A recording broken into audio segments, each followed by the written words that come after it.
So I just expect.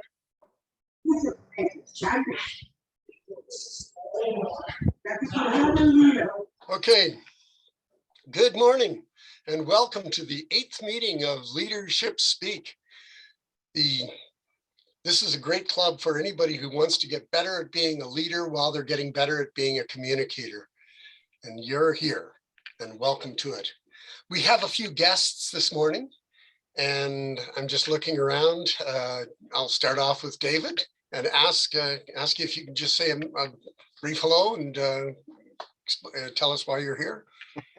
Okay, a brief hello. I was just told last Thursday that there's a brand new club in the Division T 91 area. So I'm already there. So I just wanted to welcome you to the virtual neighborhood, find out what's going on, and maybe learn how you managed to get so many people in such a hurry, because all of our local clubs are struggling with that. And I know you folks many of you are down on the 401 corridor and we're somewhat more rural, but perhaps you've got some insights to offer. And I do know some of the long-term District 86 members here, so I'm delighted to be here. And if anybody wishes, I'm the VP of Ed for Blue Water Toastmasters in Owen Sound. Thank you, David.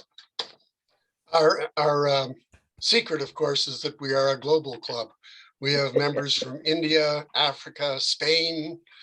I'm missing somebody, I know. I think we have someone from Australia somewhere, but I'm not sure. In any case, when you draw on that big a pool, it's easier to get more members. Got it. We also have as a guest today, Stephanie Lamb. Stephanie, could you give us a hello and let us know what brought you here today? Hi, everyone. Thank you so much for having me. I am the Club Extension Chair of District 86. I'm also part of Area T94, so I am in the areas, around the area as well. And I know that this club is very advanced and very high quality. There's lots of energy here, so I just came in to say hi and enjoy the meeting. Well, welcome. Am I missing anybody in our guests? Ursula, of course. Yes. Could you introduce yourself to us briefly? Where are you? Ursula. Her mic is not working, it seems. She has pinged in chat. Okay, mic not working. So welcome, Ursula. And that's where I was missing is Ursula is from Antigua and Barbuda. And a most welcome addition to our club here today. we also have Mary Lou, who's still a guest for the next 4 days. All right, fair enough. Mary Lou, could you introduce yourself to us? Sure. My name is Mary Lou Hassan. I am with the Court of Blarney. I'm also the area director for M31, and I have been attending your meetings for the last 2 weeks. So I decided that I would ping in and join up. So here I am today. Excellent, welcome. Okay, let's get this show on the road here. There was a brief write-up about listening as a skill. I made the theme of today's meeting, leaders listen, because so many leaders don't. And it's a problem. And there's a saying in the Christian Bible that said, those who have ears to hear, let them hear. And that's something that has always struck me as a strange saying. You know, if you're hearing, you're hearing, but not so. Lots of times when you see somebody, you're talking to someone, and you'll see them do this, just as you're starting to speak. Does anybody have any idea what those people are doing when they take that breath, just as you're about to speak? They are getting ready to speak, which means while you're talking, they're not listening to you. They're thinking, what am I going to say in response to whatever it is he's saying or she's saying? Lots of times we fail to listen. And I'm just as guilty as anyone else. I'll find somebody's been talking to me for a few minutes and I realize I have only gotten a little bit of what they were saying. I've just gotten a kind of a gist. And sometimes I'll make a response that is not appropriate to what they were saying. So I have to pay attention. And this is what I've learned. If you look over my head here, you'll see the book that I recently published called The Question. And that book contains an entire chapter on listening. Because if you're asking good questions, but you're not listening to the answers, you might as well have stayed at home. Listening is important in leadership, it's important in relationship, and it's important in keeping yourself together. So today I made this the theme of the meeting, and I'm encouraging everybody to listen carefully to everything that you're going to hear. Now, let's get the rest of this show on the road. We have, of course, being Toastmasters, we have a toast. So could you help me in welcoming Sharon Jenkins to raise a toast today? Sharon. Good morning, fellow Toastmasters. Helen Adam Keller was born a healthy child in Tuscumbia, Alabama on June 27, 1880. At the age of 19 months, Helen became deaf and blind because of an unknown illness, perhaps rubella or scarlet fever. Widely honored throughout the world and invited to the White House by every US president from Grover Cleveland to Lyndon B. Johnson, Keller altered the world's perception of the capabilities of the disabled. More than any act in her long life, her courage, intelligence, and dedication combined to make her a symbol of the triumph of the human spirit over adversity. Helen's optimism and courage were keenly felt at a personal level on many occasions, perhaps never more so than during her visits to veterans' hospitals for soldiers returning from duty during World War II. Helen Keller was as interested in the welfare of blind persons in other countries as she was for those in her own country. Conditions in poor and war-ravaged nations were of particular concern. Helen's ability to empathize with the individual citizen in need, as well as her ability to work with world leaders to shape global policy on vision loss, made her a supremely effective ambassador for disabled persons worldwide. Her impact as educator, organizer, and fundraiser were enormous, and she was responsible for many advances in public services to the disabled. She also spoke and wrote in support of women's rights and other liberal causes. Wherever she traveled, she brought encouragement to millions of blind people, and many of the efforts to improve conditions for those whose vision loss outside the United States can be traced directly to her visits. Helen was famous from the age of 8 until her death in 1968. She made her last public appearance in 1961 at a Washington, D.C. Lions Club International Foundation meeting. At that meeting, she received the Lions Humanitarian Award for her lifetime of service to humanity and for providing the inspiration for the adoption by Lions Club International Foundation of their sight conservation and aid to blind programs. She was honored around the globe and garnered many awards. She also received an honorary Academy Award in 1955 as the inspiration for the documentary about her life, Helen Keller, her story. We listen, watch, and learn. Helen was taught to listen, to understand by first having her teacher, Anne Sullivan, spell the word water into Helen's hand while she had water cascading over the other hand. This is how Helen first learned to listen and understand. She was determined to go to college and graduated in the fall of 1904 from Radcliffe College with Bachelor of Arts degree cum laude, the first deaf blind person to do so. A deaf blind person who listened and used her talents to lead. She is one of the most influential leaders in the world. Her autobiography has been translated into 50 languages and remains in print to this day. Fellow Toastmasters and guests, please charge your glasses and join me in a toast to Helen Keller. Helen Keller. Helen To Keller. Helen Keller. Thank you, Sharon. It was almost a speech in itself. And a good one at that. And now I'm going to introduce our grammarian for today to give us the word of the day. Thank you, Mr. Toastmaster, fellow Toastmasters and fellow guests. I'm David Bray. As I mentioned earlier, I'm your grammarian for today, and I was listening when Bud said, we need a grammarian. And would I be one? And the answer was yes. I was also listening to pick a word of the day when Nazim said, I'm incognito because my webcam doesn't work. And therefore, our word of the day is incognito, and it means having one's identity concealed, which is the challenge that Nazim is faced with. So he's perhaps not blind, but the rest of us are blind to him at this stage.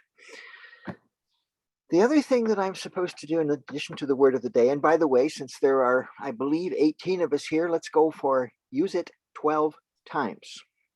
The other thing I'm supposed to do as the grammarian is watch for good use of the English language and let's call it less than stellar use of the English language. So ums, ahs, ers, and the people that may give a speech that's one sentence long, all 7.5 minutes of one sentence followed by an and, followed by another sentence, followed by another sentence, by another sentence. I'm also going to watch for so's, which happen in much the same way. So incognito 12 times, please, folks, and we'll report at the end of the meeting. Back to you, Mr. Chair. Thank you, Mr. Grammarian. And I will clearly not be incognito at this meeting. I'm going to be front and center for a lot of it. But I encourage you, if anybody hears the use of the word of the day, to give us the jazz hands so that David sees that and goes, why are they doing jazz hands? Oh, that's one of the times.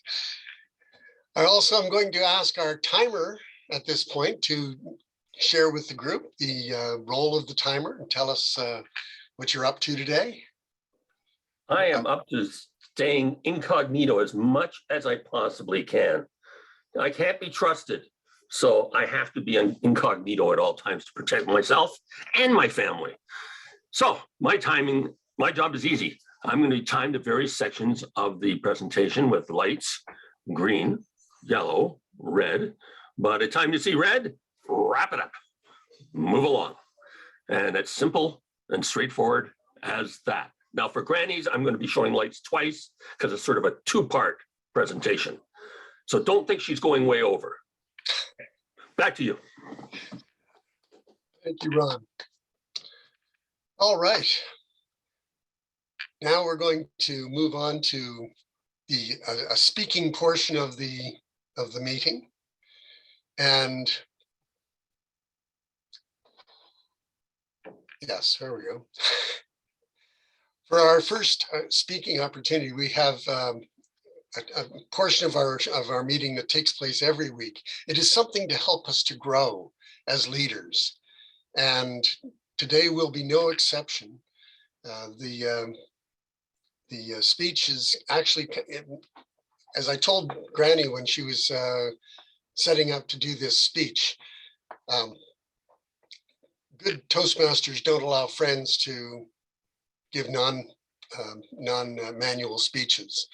And so when she said it was just an educational, there are no educationals as such in Pathways that aren't part of a path. And so she went back and found this project that she is able to work on in her current path.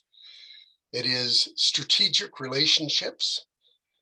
She's on level 4, and it's the optional one, the question and answer session.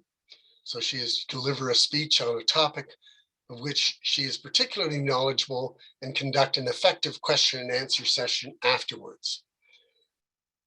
And so with that, I'm going to introduce Granny Bota, Mentoring the Magic of Mastering Your Success.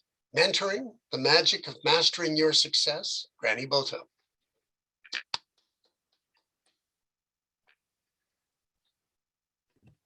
And there, the finger didn't want to work. Good morning, good afternoon, good evening, wherever you are in the world. The mentoring, the magic of mentoring your success. I want to ask you a question, and I'm quickly putting my view here on gallery view so that I can have a look at everyone. I would like to hear from you. Just raise your physical hand. Who would like to be successful? Let me see some hands. Anybody here that would like to be successful? Oh, wow. It looks like I'm speaking to the right crowd here. Now, you might say, what on earth has success got to do with mentoring? Hang in there. I would like you to understand the following about me. I am 007, incognito photographer. And right now, I am going to share with you something about success.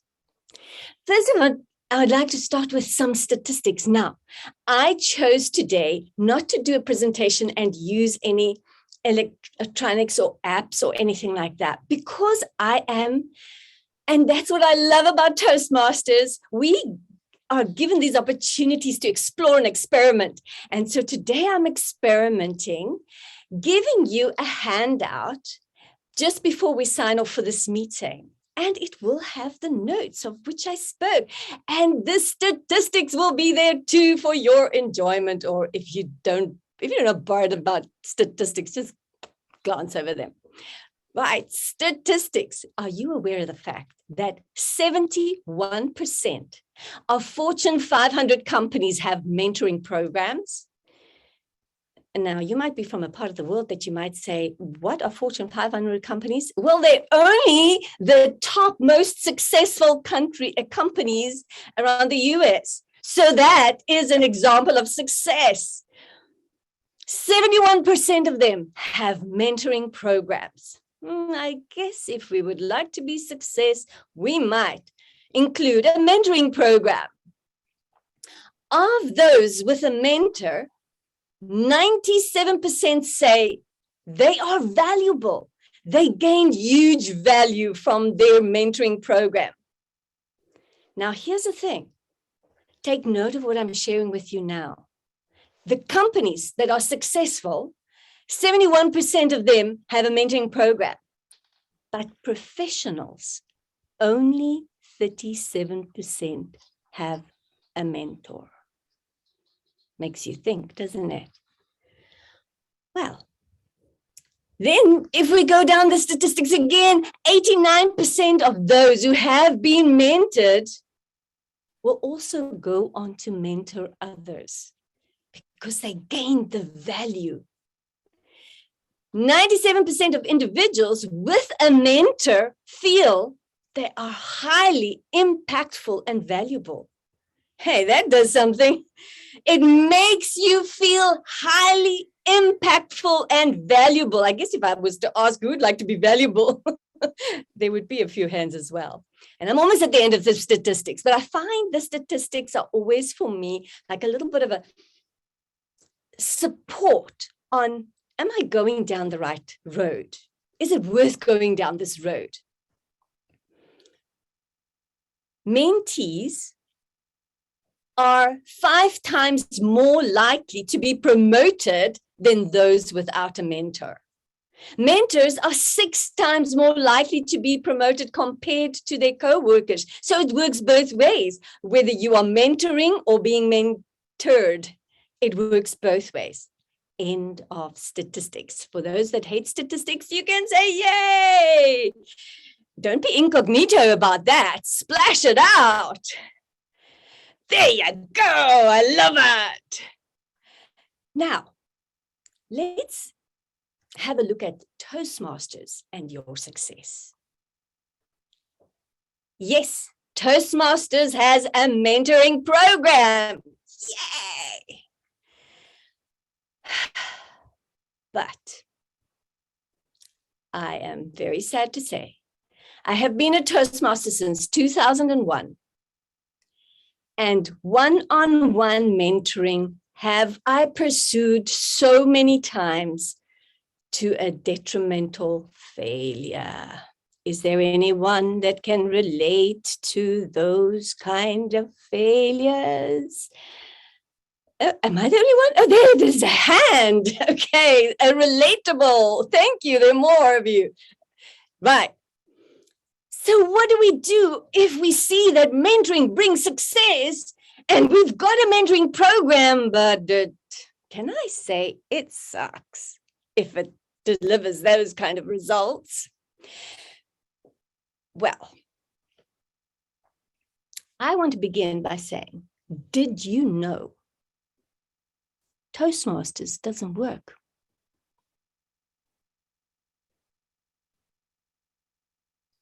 I guess I got a bit of attention there, didn't I? So what are we doing here? Why are we all in Toastmasters? I want to ask another question. Does your hammer in your garage work? No, you got to go in there, pick up that hammer and use it for it to work. And that's the same with Toastmasters. When you pick up that Toastmasters of yours and you begin to work it, it works for you and it helps you to create your success. But we found out if we have a mentor, what a potential difference that can make. So then how do we go about it? If we see that, yes, success involves mentoring.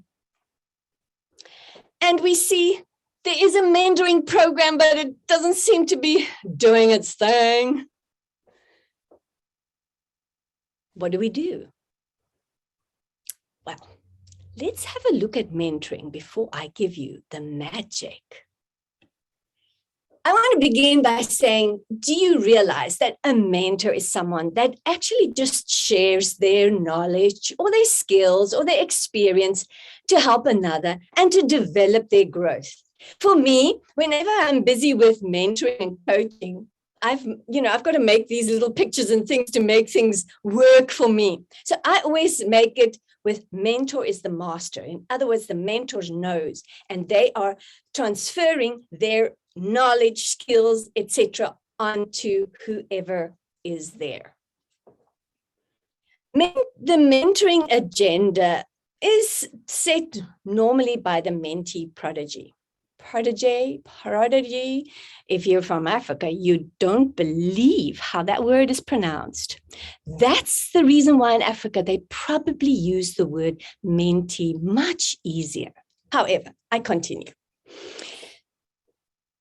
The protege is most likely to ask the questions tapping into the mentor's expertise. But now we see that when you work with Toastmasters, you see that there is this part where they talk about a protege or a mentee, and which one is it? So let me just give you a brief description on that.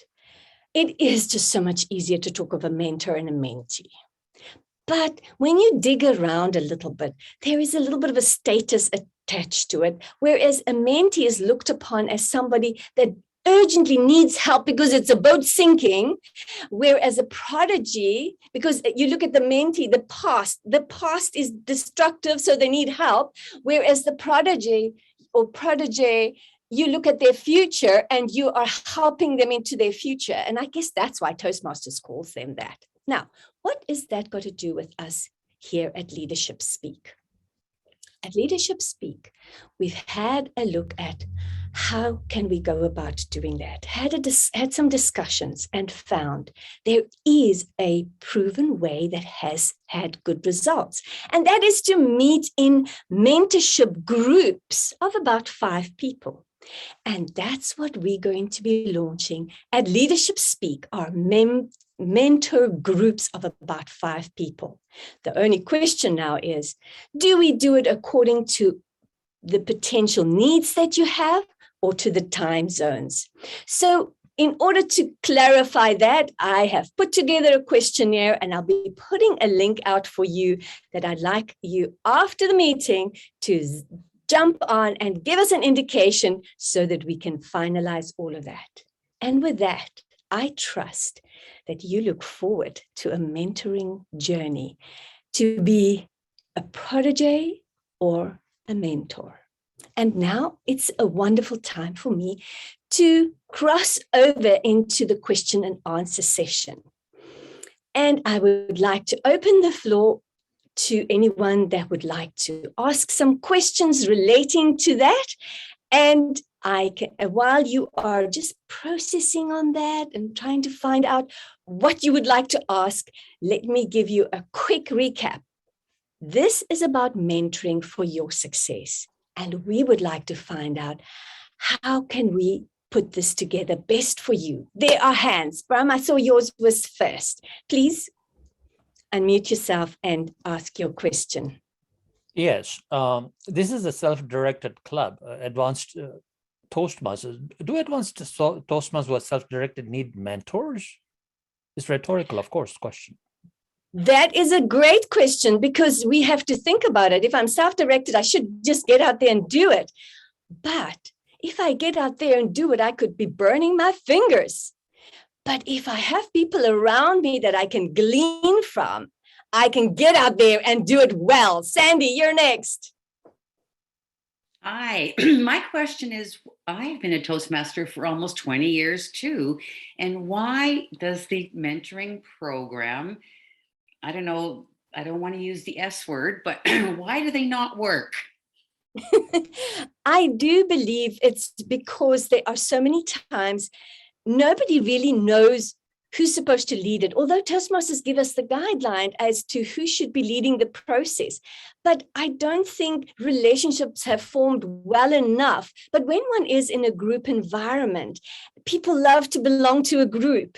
They get good affirmation from a group. There's a group dynamics that seems to make this work better.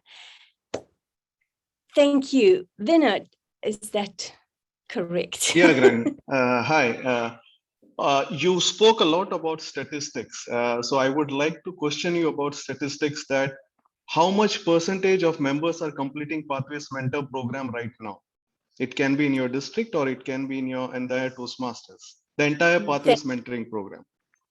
Thank you for that question. That's a great question. You know, I wrote down some questions which I thought people would ask, and I did not think about that one. You did really well there. I don't know. I'll have to come back to you and give that answer to you. But now I have to, the biggest part is I have to write your name down, because that's my weakness. And if you don't mind, send me a direct message that I can email you the answer on that. All right. Thank you very much. Thank you. Mr. Incognito David, your turn. Thank you, Madam Speaker. Obviously, we don't want to be incognito on a question like this. What I've noticed about mentoring is it seems to be a two-way street. I think I get more out of my protege perhaps than he or she does from me, but I'm intrigued by the idea of using a group. Have you tried it, or is this just a wonderful idea that bubbled up into your mind one day? Thank you. That's a great question. I did not bring that across in my presentation, but in our interaction with Bram, he was sharing that the information with me from in my speak where it worked well and where he's seen it work and applied before. So that's the reason why I jumped in on that one. And I see. Granny, I have a question for you, Nazim Incognito. Yes, Nazim Incognito. I am the originator or the exterminator of Incognito. Okay, I have a real great question for you, because I have been mentored. I have literally had about 5 mentors in my life. Extremely, extremely great mentors. And mentoring in Toastmasters, I find the same question you asked a while ago, why is it not working? So what is the criteria for it to work? The criteria for it to work, Toastmasters has put out, Nazim, I need to put just your name down. And please send me your email address and I will send you the criteria because it's a bit lengthy and there isn't enough time for me to do that here. But they give us good criteria in that. But I think it's mainly because is it possible that many Toastmasters don't read? And with that, I'd like to say thank you to everybody participating in this. Really appreciated your engagement. And it looks like we are ready to mentor. I shall be posting the link towards the end of the time here. And with that, Mr. Toastmaster, I hand back to you. Thank you.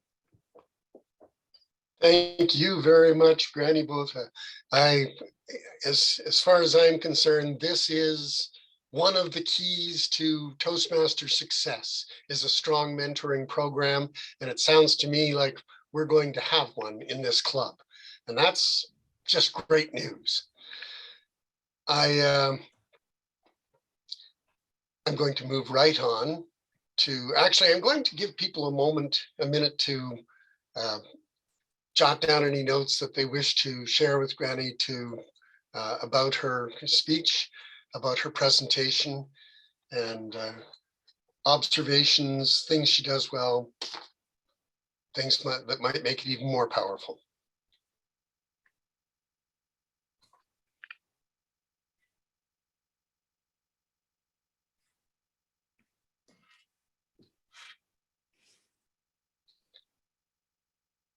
Unlike in speech contests, I don't have to sit here in silence.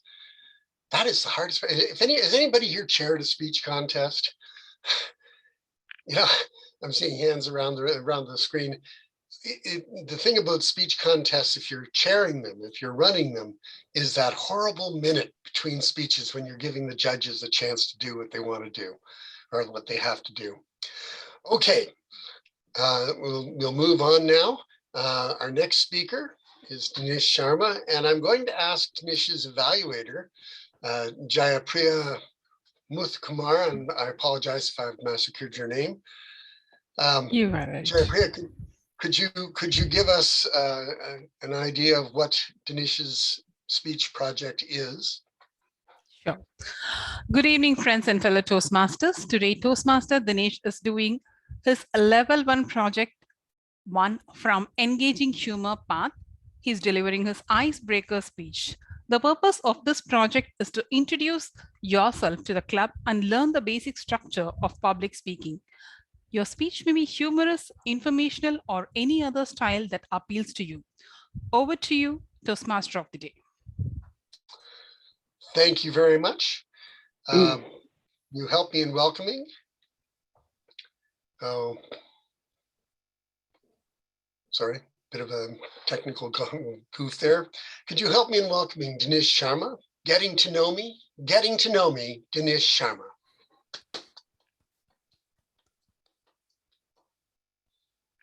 Good morning, Toastmasters, fellow Toastmasters, and welcome guests. Can you all hear me correctly? We can hear you. Perfect. When I took on the role of VP membership for this club, I said to myself, I need to learn about all the members of this club. Then I paused for a minute and then I said, hey, before I need to learn about all the members needs to learn about me as their VP of membership. I was born in India. I'm number 5 of the 7 children that our parents had. Community building and helping others has been a passion for me right from my childhood. When I was in grade 10, I formed a study group so that we all can study together. The result came. Everybody passed. I didn't. My parents asked me, what were you doing? And I was saying, I was helping others to succeed. My parents were very amazed with that answer. Moving forward, I became the marriageable age. Okay. And you know the way marriages happens in India, for some of you, when the kids became the marriageable age, the parents of the boys and the girls go out and start looking for the suitable alliances for their children. My younger brother was more handsome and smarter than me. So when the parents of the girls would come in looking for an alliance for their daughter, they would pick my brother over me. I was very happy for my brother, but I was very frustrated for myself. 15 girls rejected me.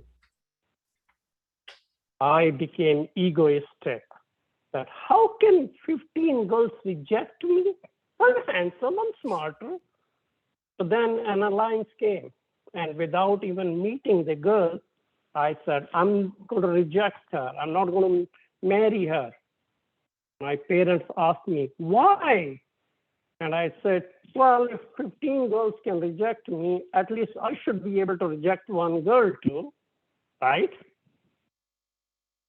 However, that girl took that to heart, and she made a pledge that she's only going to marry the boy who rejected her, even meeting with her. 27 years into our marriage today, she's become a life coach and tells people, don't take a pledge when you are emotionally hurt. Okay. Fast forward, came to Canada in 2002. The first thing is you take the driving lessons. Now, me and Sonia, my wife, started taking driving lessons. Okay. I'm the husband. Wives looks at their husband for giving them a proper advice, guidance, and all that stuff too. The day of the test came. She passed. I now have to take driving lessons from my wife so that I'm able to pass my driving test. If I start writing down all the instances of how many challenges or the failures that I had in my life, I think I can write an entire book onto it too. However, that's not all. If I had all these challenges, I had so many successes in my professional life also. I became the head of human resources for the Canadian operations of a large manufacturing company. Volunteering and supporting the community has always been a passion, as I said in the beginning also. And for supporting the community, I have received many awards, and many publications have been written on me for supporting the community. I now have a talent management company called SUS Talent Management, and a not-for-profit organization for supporting the immigrant community of Canada by the name Brilliant Minds Group. Sonia and I have a teenager son, Anmol, priceless. And in spite of all the challenges that I have had, one of the messages that I give it to everybody is patience, persistence, and positive attitude will take you to are key to your long-term success. It is not what happens to you, it is how you react to it will ultimately make a difference for you. Back to you, Mr. Toastmaster.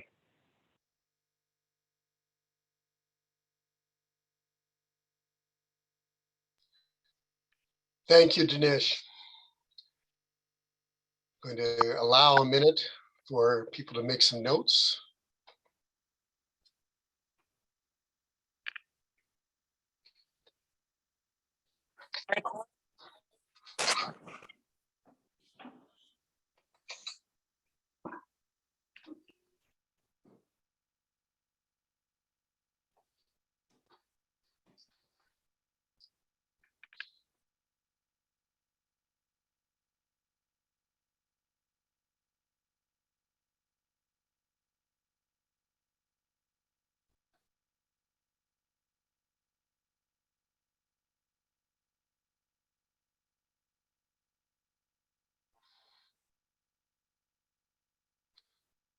Okay, our next speaker, I'm going to introduce the evaluator first, as before. Can you help me in welcoming Ferzi Gutwako, sorry, Ferzi, to tell us about Nikita's speech. Thank you, Mr. Toastmaster. Nikita's speech is in the persuasive influence. What are these things called? Pathway. In the persuasive influence pathway. This is going to be level 1, evaluation and feedback. As we know, evaluation and feedback happens in 2 parts. This is the first speech. She'll take my feedback and hopefully apply it to either a new speech or to this one and do it again.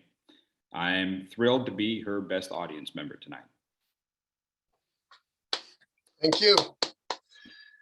Can you help me in welcoming Nikita Winkler? Start a culture of effective evaluation and collaboration. Start a culture of effective evaluation and collaboration. Nikita Winkler. Thank you. Am I audible? You are audible. Wonderful. When I was a teenager, my mother introduced open table conversations every Sunday after lunch. It was an opportunity for my brother, my single mother, and myself to share what was on our minds and our hearts, to pour ourselves out in a space that was non-judgmental.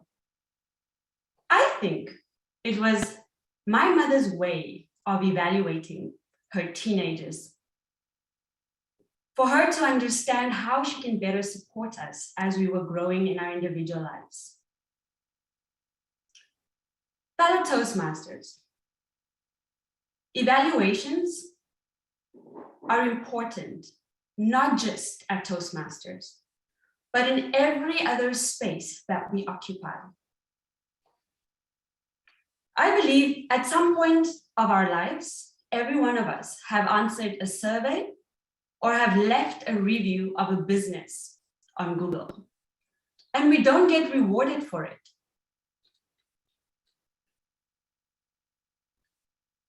What the business does with our review, that ultimately depends on the business.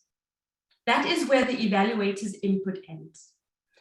But that gap also determines whether our evaluations are effective. And what makes an effective evaluation? Effective communication.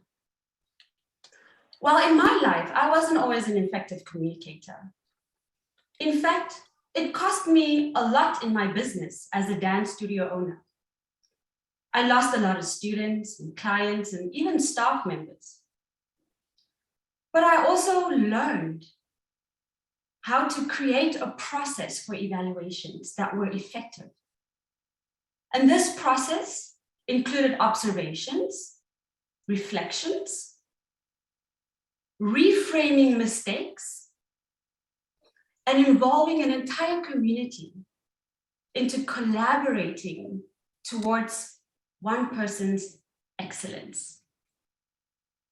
Now, I know I'm not talking to a dance studio association, but I would like to believe that perhaps I can inspire you to think more creatively about how you can go out there into your spaces and create a culture for effective evaluations. Let's start with observations.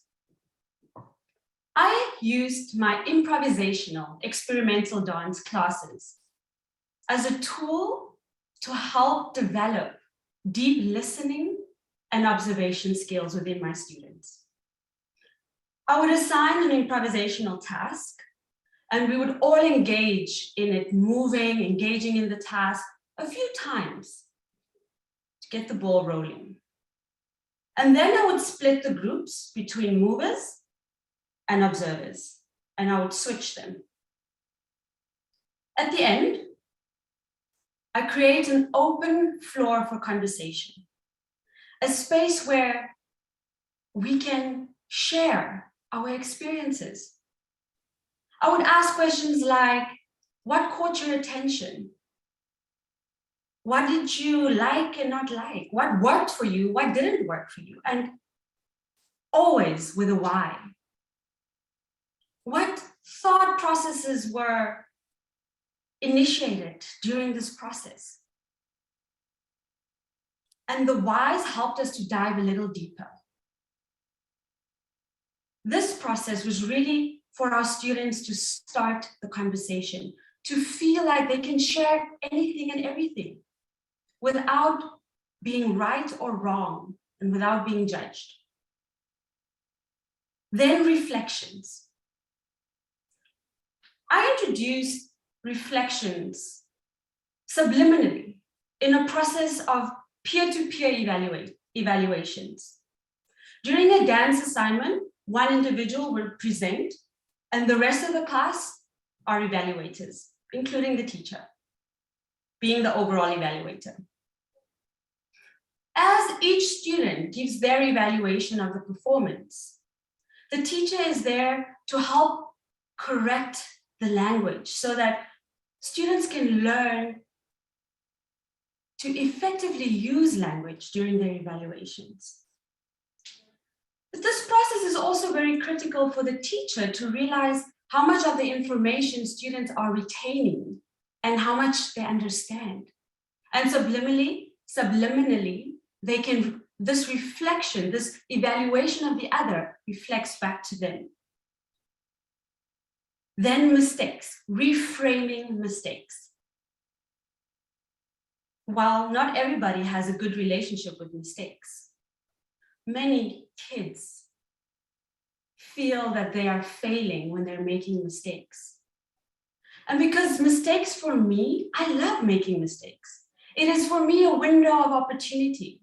And I wanted my students to feel the same way about making mistakes, so that their mistakes become tools for information for them to use intentionally every time they come to dance class, so that they know what to work with.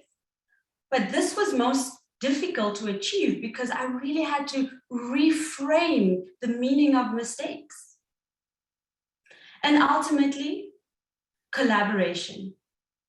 I used student journeys on very specific students that have been with the school for quite some time. At the end of the school year, I would invite the student, parents, and all the teachers to sit around an open conversation table, like the one my mother introduced to me when I was a teenager. This was really a space where we share everything that needs to be shared in a safe space, and the student understands that the space is there for us to cohesively create support around their growth. In conclusion, as evaluators, we are first observers, listeners, and enablers. But we are not listeners just with our ears and our eyes. We are listeners with all of our being.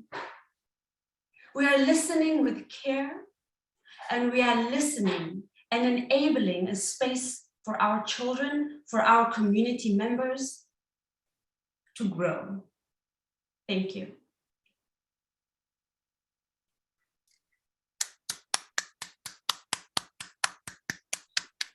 Thank you, Nikita. We have 1 minute for Nikita's evaluator and for anyone else who wishes to give her some feedback. This is very important in this particular project because it's that feedback that's going to enable Nikita to identify areas where her speaking can become even stronger than it already is.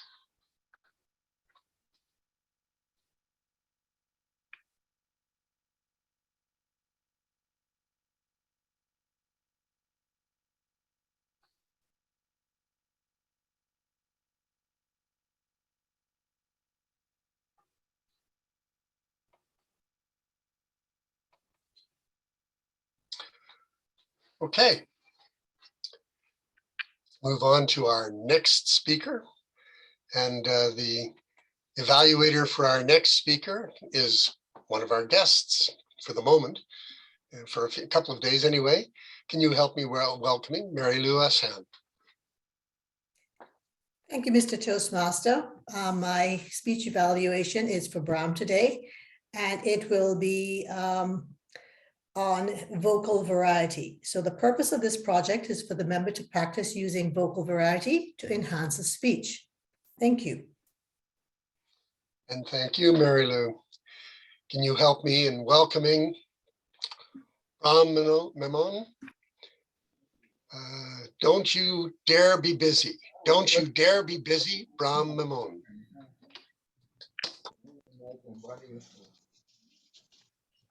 Mr. Toastmaster, don't you dare be busy. Anything you're interested in doing. Don't you be incognito. Because when you're busy, you are, I suppose, more incognito in your business than being present to people. When you're not present, of course, what are you? But David, you would agree with me, when you're not present, you are incognito, right? So ladies and gentlemen, I challenge you, don't be busy. If I were to ask you before I began this speech, how many of you are busy? You know, you would all raise your hand and say, I'm busy. Yesterday, I met somebody and I don't know him that well. The first thing he says when he greets me is, you must be busy, right?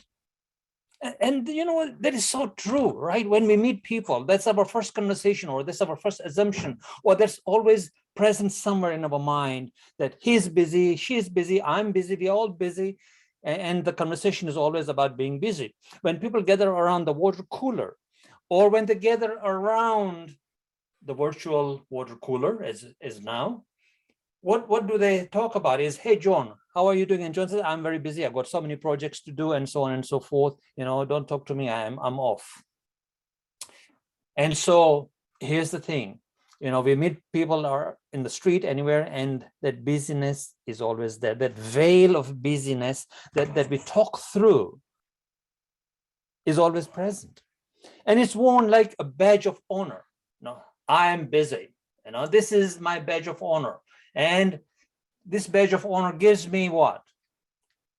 Significance, importance, and the fear of missing out. So I'm everywhere. My mind is in every place and every time, scanning the horizon. Like, for example, who is, you know, somebody's ringing my phone, Jesus Christ.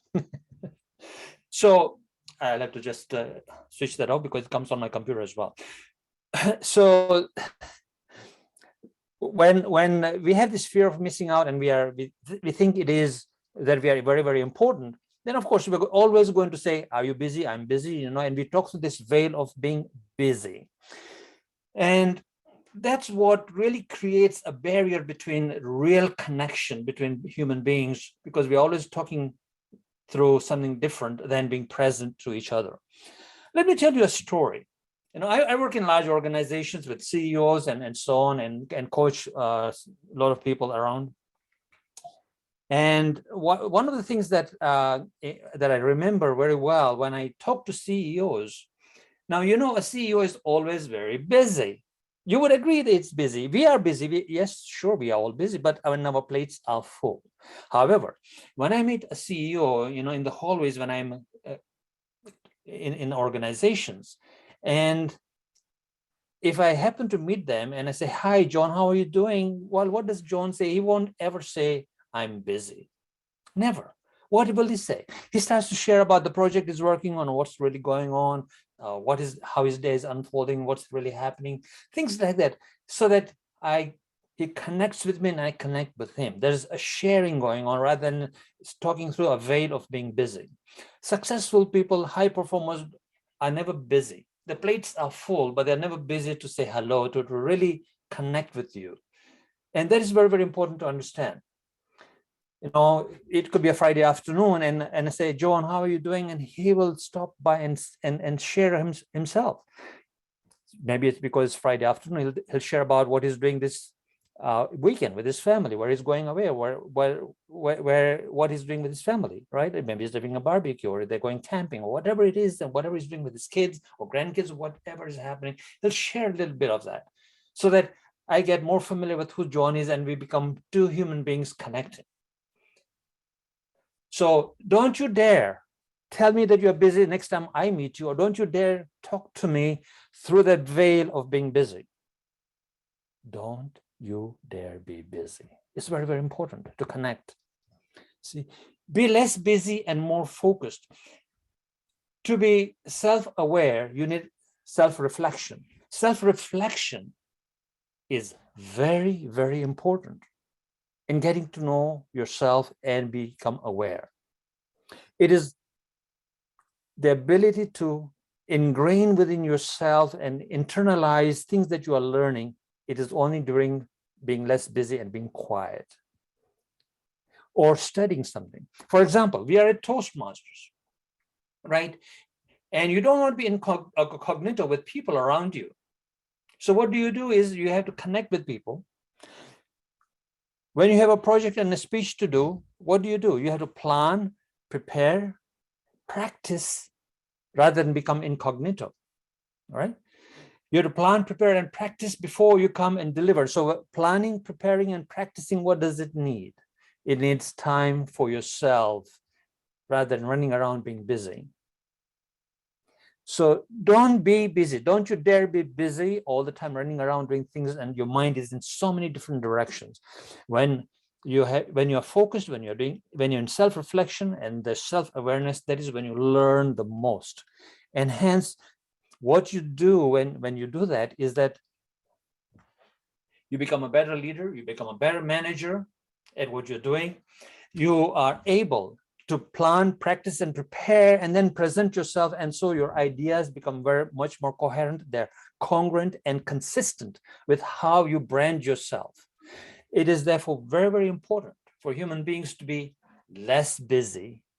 Plates may be full, but less busy is a mindset of running around in your mind all the time and being able to be present to human beings, to being present to what you are committed to. So, ladies and gentlemen, don't you dare be busy. That's a challenge. Don't be incognito within your busyness. Jump out of it and become present to your commitments, to your vision, and to people. And that will carry you forward a lot much further than being busy all the time and talking through that veil of being busy. Mr. Toastmaster, don't you dare be busy. Back to you. Thank you.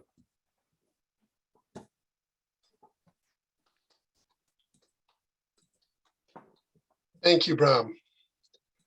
I'm never busy. I'm retired. Although I've had some retired people tell me that they're busier than they ever were when they were working. So I don't know where that goes. Can we have 1 minute for people to make notes to pass on to Brahm and for his evaluator?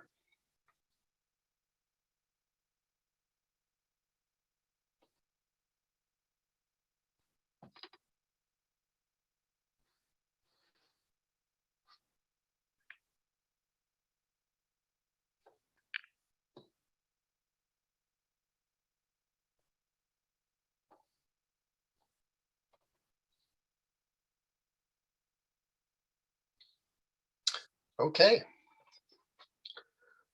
Let's move on then. At this point, I'm going to ask for some insight from our timer to tell us the lengths of the speeches that we just heard. You could share that with us, Ron. I can do that. Everybody was within their time limit within 15 seconds. And if I have any concerns, I'll send a private email to let you know. Okay, fair enough.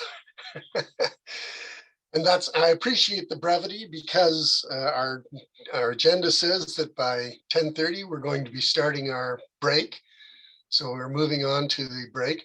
But before we do that, I've just posted a poll for you to vote for the speaker that you felt did the best job in meeting their objectives. So please share that and pass that vote on to us. And Mr. Timer, can I get you to start timing for a 5-minute break? And we'll take a break now for some social interaction or for other purposes.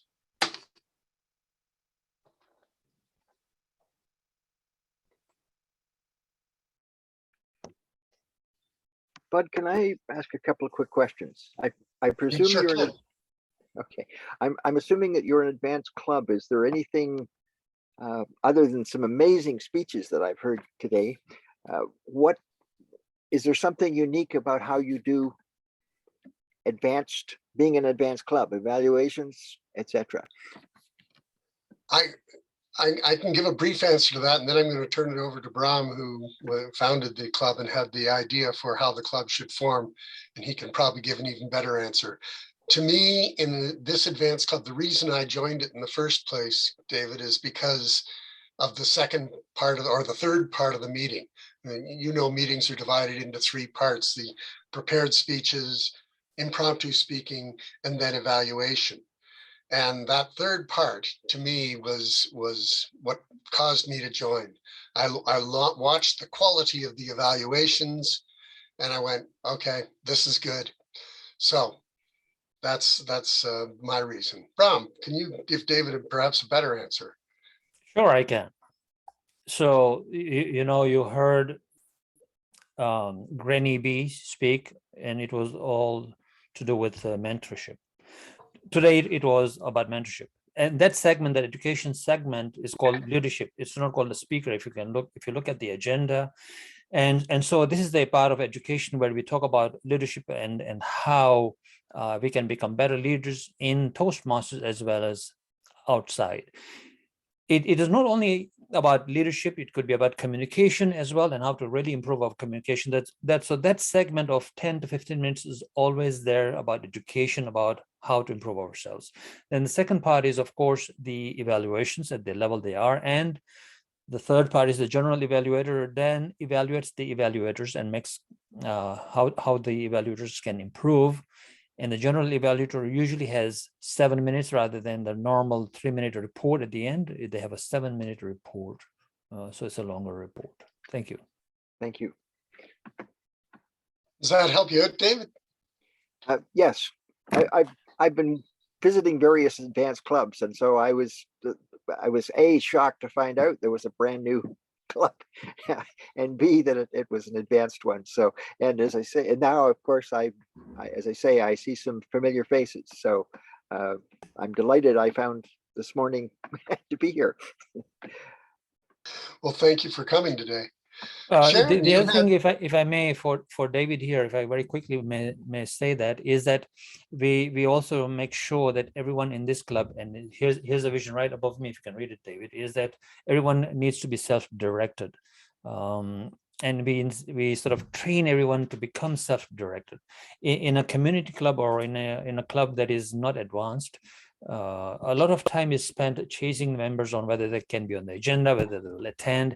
Here, we don't want to do that. Here, everyone is self-directed. They should know way in advance that when they're speaking, what roles they want, and so on. And that's when we can build the advanced thing. When we're just chasing people to do speeches and the roles and so on, we can't build on the more advanced things about leadership and so on. So here we keep teaching and repeating that be self-directed. So that's our vision there, and that's what separates us. Thank you very much. Back to you, Mr. Toastmaster. Thanks, Bram. Sharon, you have a question? No, actually, Mr. Toastmaster, I'd just like to make another comment for David, if I may. That would be great. Okay. David, the one thing with this club is you have to have a level 3 done, completed in pathways to join this club. I like the fact that it's a worldwide club because you get different perspectives from people from different areas around the world. I also enjoy the word usage here because it's at a higher level for me anyways. I enjoy hearing a variety of really interesting phrases versus clubs where I'm joining because I'm learning to speak English, which is great. But this challenges us to even go a little further. And the evaluations are a little more fuller because we aren't trying to be nice and help the person go to the level, to the second speech, whatever. Those are great evaluations too. But at this one, I think you could add more to it because we're not going to be hurt with a more full evaluation because we're expecting it. So that's what I like about this club. Thank you for that. I must admit, when when Bud said he wanted me to be the grammarian, I didn't know whether he'd given me the easiest job or the hardest job in the club. And I still don't know that, but I do have a lot of things written down about the language that you mentioned. So. Okay, thank you, David. Corita, you had your hand raised as well. Our break is over, but if you can very quickly give us any feedback you want. Hi, good morning, Mr. Toastmaster. I am happy to be here. I'm quite impressed with the level of the meeting. I have one quick question in relation to DTM Bram, because I'm the president of the Sugar City Toastmasters Club. And I understand that he's making a challenge for us not to be busy. But in my club, where there are officers who are sometimes complacent and they are less advanced members, how much possible is it for me to be not so busy? Because I have to do a lot of chasing and encouraging and pulling and pushing. It's a good question. I will and I'm answer gonna that at the end pass it to when Bram. we have guest comments at that time. Thank you. Back to you, Mr. Toast. Thank you, Bram. That's we do want to get on with the meeting, and welcome back from the break. And now we move into, as I mentioned earlier in a comment, the second portion of a Toastmasters meeting is where we become more capable at being impromptu speakers. And we call that table topics. We are all familiar with that, of course. And so I'm going to ask you to help me welcome our table topics master for today, Mariana Burka. Mariana Burka, table topics. Thank you very much, Mr. Toastmaster.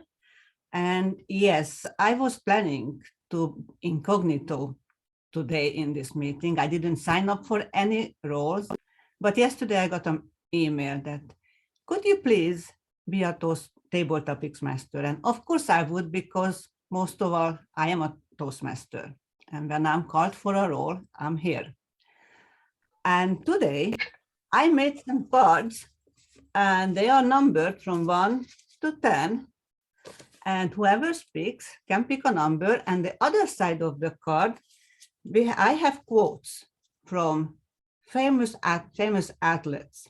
So I would like to start with, let's say,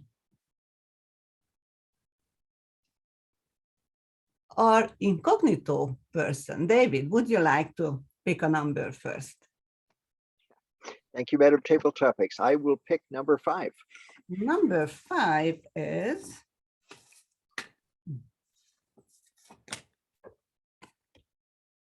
winning isn't everything, but wanting to win is.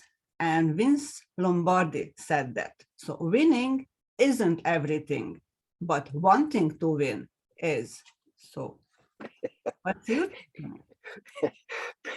Madam Table Topics, fellow Toastmasters, fellow guests, one thing to win is, I'm going to say, being the best friend to yourself. And I'm sure Mr. Lombardi didn't say that. But being the best friend to yourself is extremely important. I hold in my hand a pen. When I drop that pen, I go, well, you clumsy klutz. Now, Madam Table Topics Master, if you drop the pen, I say, oh, let me pick that up for you. So why am I so much harder on myself than I am to people I've just met, to my friends? And just a question for you. Who do you like to spend time with, like many of the people tonight or today? A rhetorical question. Obviously, your family and your friends. We like to spend time with our friends. Now, let me share something with you, fellow Toastmasters. Just one thing. The person you spend all of your time with, you can see in the mirror. So why not be your own best friend? It's so much easier on yourself. I meet lots of supermen, lots of superwomen, women. They're not having any fun. Why? Because they're not their own best friend. So I encourage you and everyone here today, if you're not already your own best friend, reach down, pick up the friend, pick up the pen, and be your own best friend. Back to you. Excellent. Thank you very much. And now, can I ask Sandy, would you like to pick a number? Certainly. Number 5. That's what we had just now, so that's the only one is missing. Also, just the 9 others, right? Yes. Number 3. Number 3 will be, here it is. Oh my. Winners, no, it's the same person who said this quote.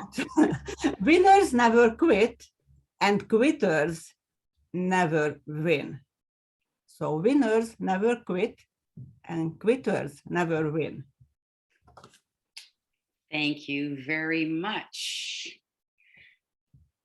I had the opportunity to learn that quitters never quit, not of my own accord, but when I was with a group of friends a few years ago on a hike in the Grand Canyon.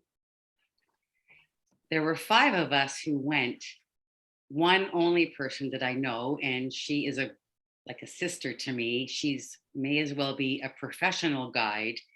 Her profession is a therapist. She has everything that you would want in a person to go on such a big hike. It was 7 miles down with a very heavy backpack in 110-degree temperature. When we got to the bottom, we slept for a few hours and started the 12-mile hike up in 110-degree weather. And it was the biggest struggle I ever experienced. And for the first time, I was the weak link on the team. And they were able to put my backpack on a donkey to be carried up for a small fee of $100. And they were worried that I wouldn't make it up. And they had water bladders in their backpacks with hoses that they'd have to put in my mouth because I was almost so dehydrated that I was delirious. In fact, I really felt incognito.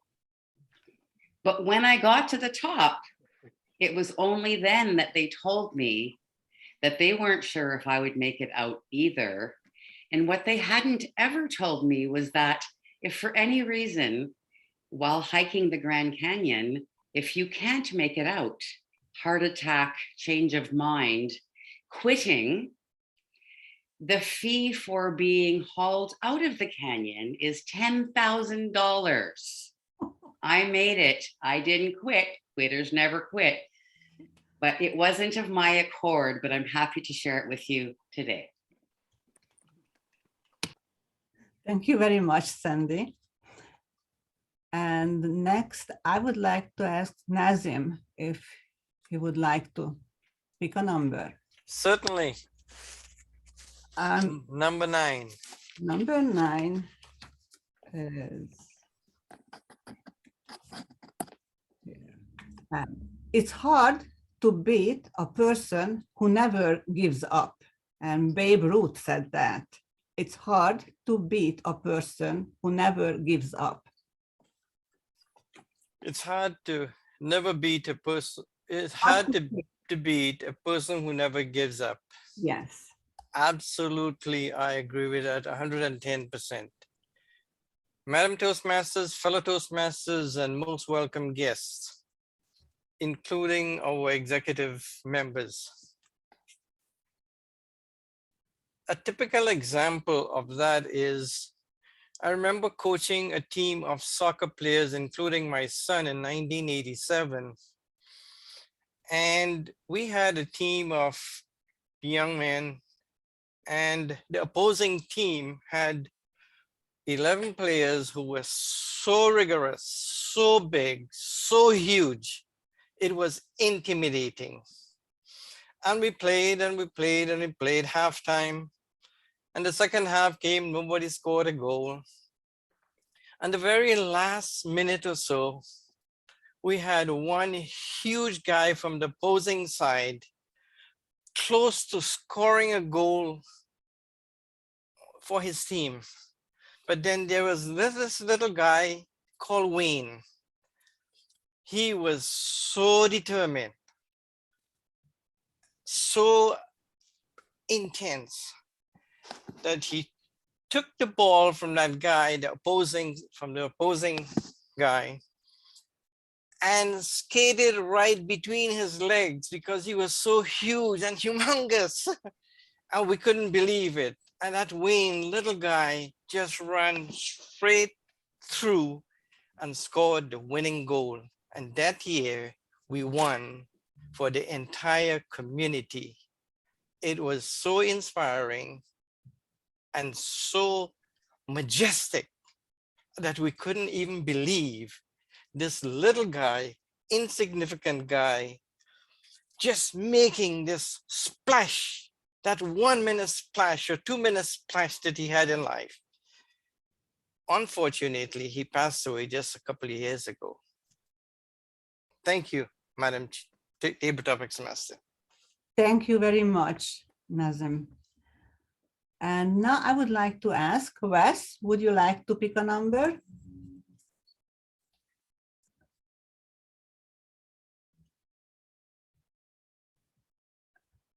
You're on mute, yes. Number 8, please. 8. 8 would be, it's not whether you get knocked down, it's whether, oh, sorry. It's not whether you get knocked down, it's whether you get up. And then again, Vince Lombardi said that. So it's not whether you get knocked down, it's whether you get up.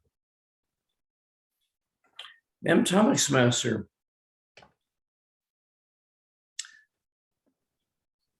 An important element of life is to keep moving.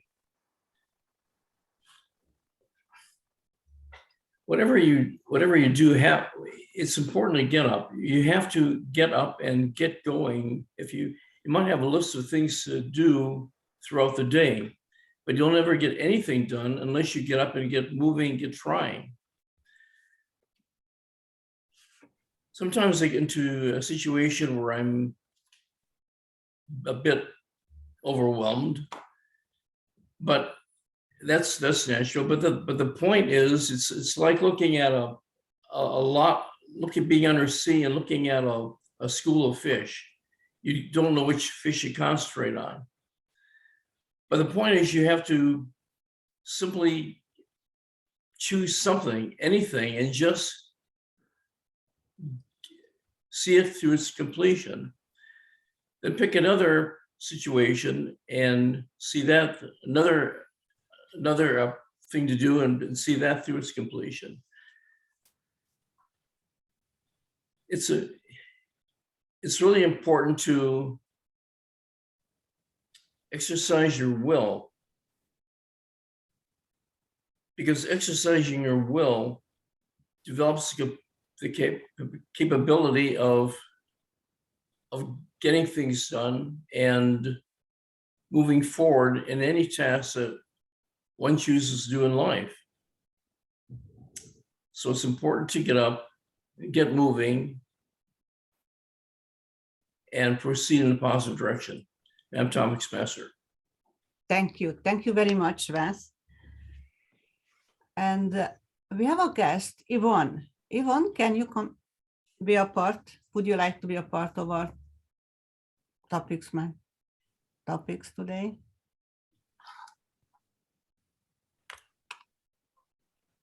Morning, not this morning.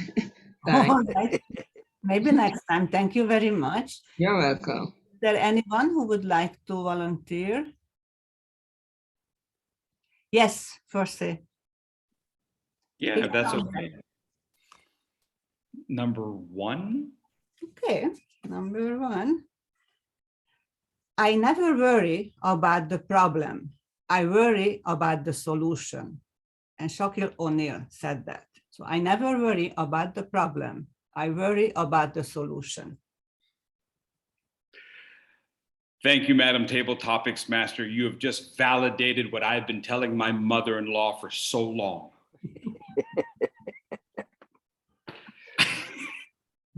You know, as an administrator in education, people are coming up to you with problems all day long. And I'm sure that's the way with all managers. Could you imagine being the person who has to be at the customer service table? All day long, people are coming to you with problems. But that's why we have to not focus on the problem, but we have to focus on the solution. We have to be solutions oriented. We cannot rely on others to solve the problems for us. We have to do that. We have to be thinking forward. That's what we do as leaders. That's one of the things that we have to be doing as self-guided leaders. How do we problem solve? There may be a problem, but how do we solve it? This is how we rise above the issue and not remain incognito. If you want to remain incognito, then just sit back with the crowd and complain and complain and complain. Negative Nancy's, boo-birds. But we have to always be thinking, what is the solution? And now we have to be thinking about sustainable solutions. How can we solve the problem in a way that, believe it or not, doesn't always require you? Every single one of you is great at what you do. But will you always be there? Could we not create a system? A systemic problem requires a great system to solve it, so that even when we take ourselves out of the process, the answer is still there. Take it one more step. How do we empower others to be these kinds of leaders so that when we're not there, they solve the problem for themselves? I had students this past week, while I'm in quarantine, they went off and did the show on their own, solving all the problems. That's my job as a teacher, and that's your job as a leader. Teach others how to solve the problem. Back to you, Madam Table Topics Master. Thank you very much, Percy. Thank you. Querida, would you like to participate?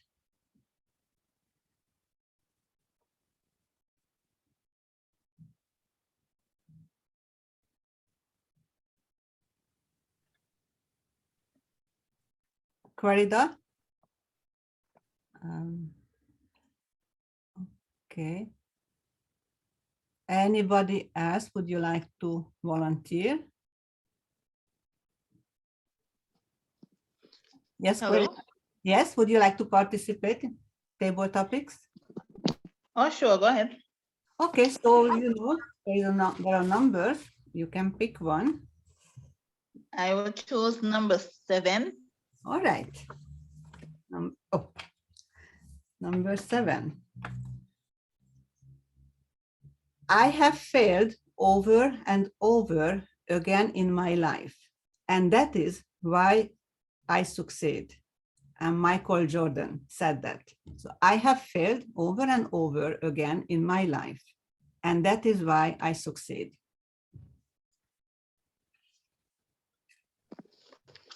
Thank you very much, Table Topics Master. I totally share Michael Jordan's perspective, because I can remember when I was learning to drive, I failed the theory approximately 3 times. And at that time, I became very frustrated because I was not accustomed to failure. During my primary school years, I was known to be one who was academically inclined. In fact, I used to place first in my class from kindergarten right through to grade 6, and I emerged a valedictorian. And I thought that success was automatic for me. But when I attempted to get my driver's license and I failed the theory, I was crushed. 3 times, 1, 2, 3. However, I was re-inspired and I decided to take the exam a 4th time, and I was successful.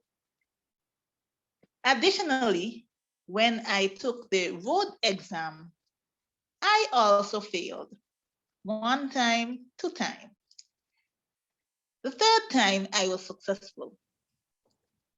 The lesson is I never gave up. Even though I was very discouraged, failure was not something I was accustomed to. I persevered, and it taught me a valuable lesson. In life, success is not linear. Occasionally, you would fail, but with the right attitude, you can become successful. And I did the exam a 3rd time, and I was a success. So thankfully, that experience was an eye-opener for me, and it showed me that even though there are failures in life, if I have the right mindset, I can become a success story. And because of that lesson, I have a story to share. So I am totally grateful, not because I ended up spending more money than I intended to, but I was able to learn a valuable lesson from that experience. Thank you very much, Madam Table Topics Master. Thank you very much, Corida. And I'm asking our Toastmaster, Mr. Toastmaster, do we have time, 1 more topics? Yes, one more. That would be it. Alright. So anybody would like to volunteer for 1 more chance? Yes, Sharon, please. Pick a number. Oh, these are the used ones, sorry. Okay. Pick from these.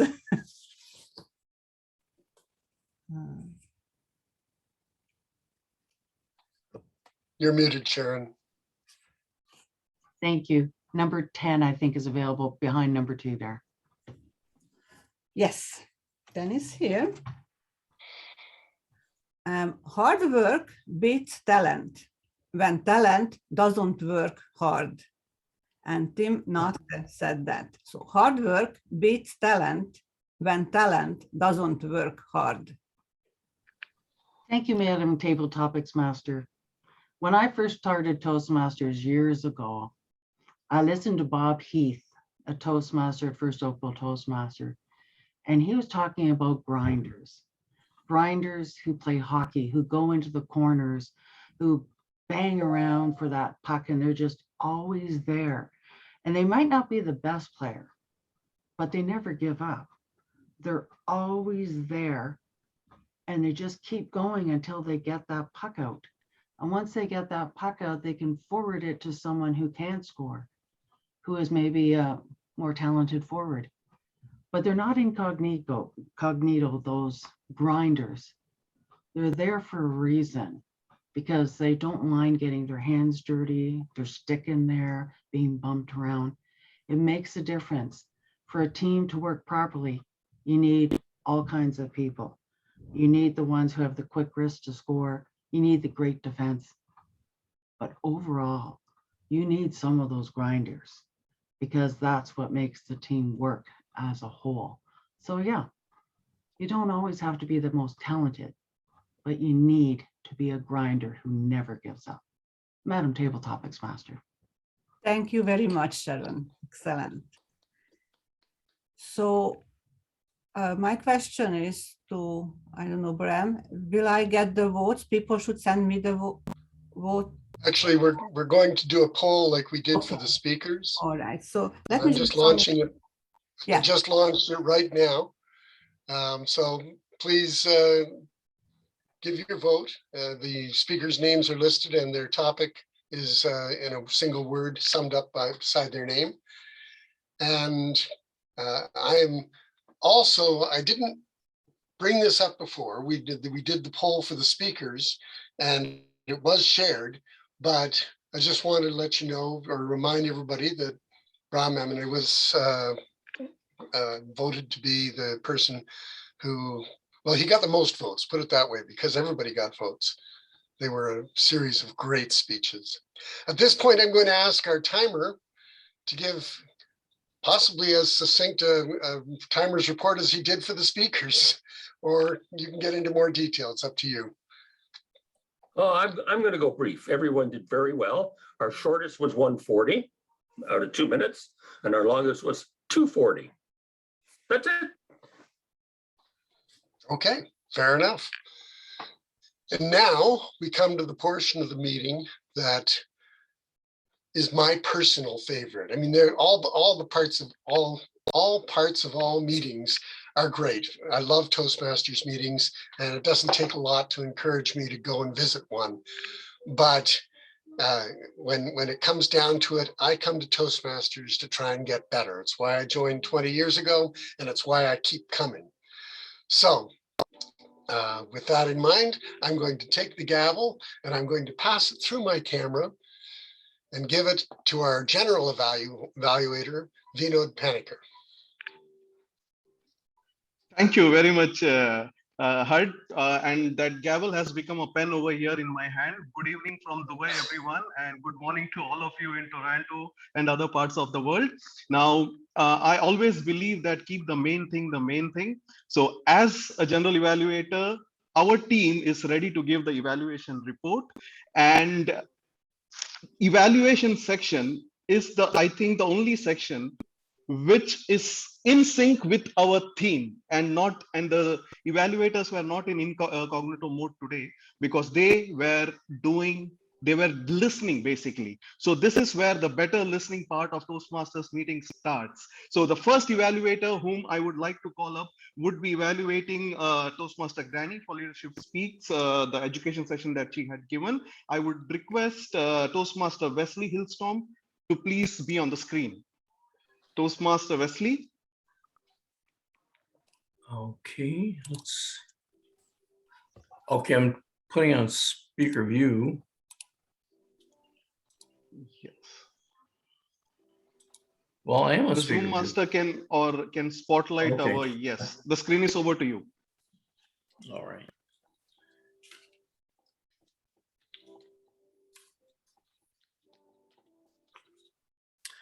Granny, that was an excellent presentation. I would have voted for I would have voted for you as best speaker, but you were certainly not incognito in your presentation. The purpose of your speech, well, the purpose of the project was for the members to learn about and practice facilitating a question and answer session. The purpose of your presentation was for you to learn about and practice delivering an informative speech and running a well-organized question and answer session.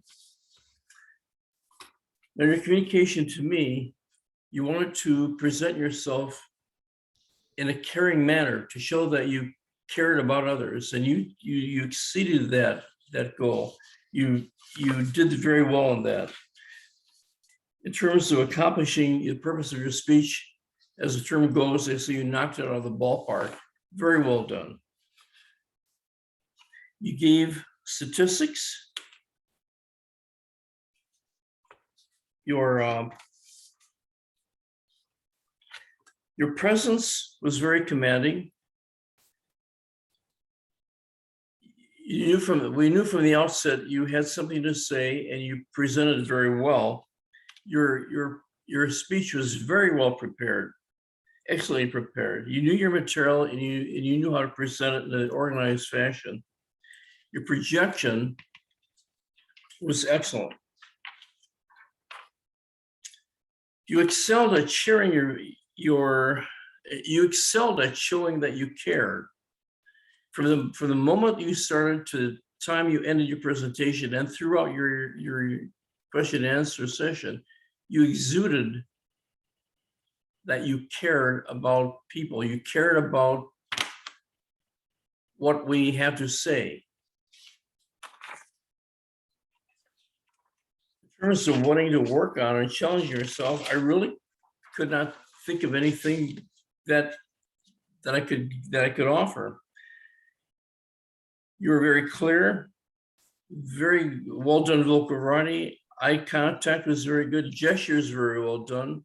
Your audience was you were very aware of your audience, and your audience was I looked at all the members of the audience, and they were very interested in your presentation. It was very good comfort level. You responded well to the questions, and the questions that you didn't have a really answer for, you were willing to give it at another time.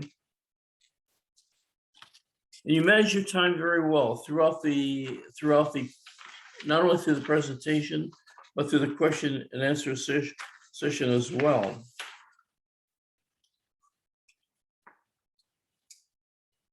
I really enjoyed the way you gave statistics to back up what you were saying. In short, very well done speech, excellently presented. And I do appreciate your presentation. Looking forward to more. Thank you. Thank you very much, Wesley. Thank you very much for that. Now, the second evaluator would be evaluating Toastmaster Dinesh Sharma, who was giving a speech, icebreaker speech from Engaging Humor Path. I would request our evaluator, Toastmaster Jaipriya, to be on the screen. Toastmaster Jaipriya, the screen is yours. Good evening, friends and fellow Toastmasters, and a special good evening to Dinesh Sharma, or good morning. Do not take pledge when you're emotionally hurt. That was my takeaway from your speech listening today. I would like to evaluate your speech under 3 grounds. That is, how did you have scripted your project, the delivery, and connecting with audience, whether your speech was meeting the project objectives under these 3 grounds. Scripting. This is basically an icebreaker speech, so the audience must know completely about you. Yes, you have met the objective. We all know about your family, your marriage, your job, the accolades, and also currently what is your role in Leadership Speak as part of the XCOM membership. How did you deliver the project? A few minutes before you started your project, you pinged me and said you were a little bit nervous. So I was keenly observing whether you demonstrated that nervousness. You were not. Your comfort level was good, and you had requested me whether you are using enormous filler words. No. There was only one filler word, you know, but that was used appropriately.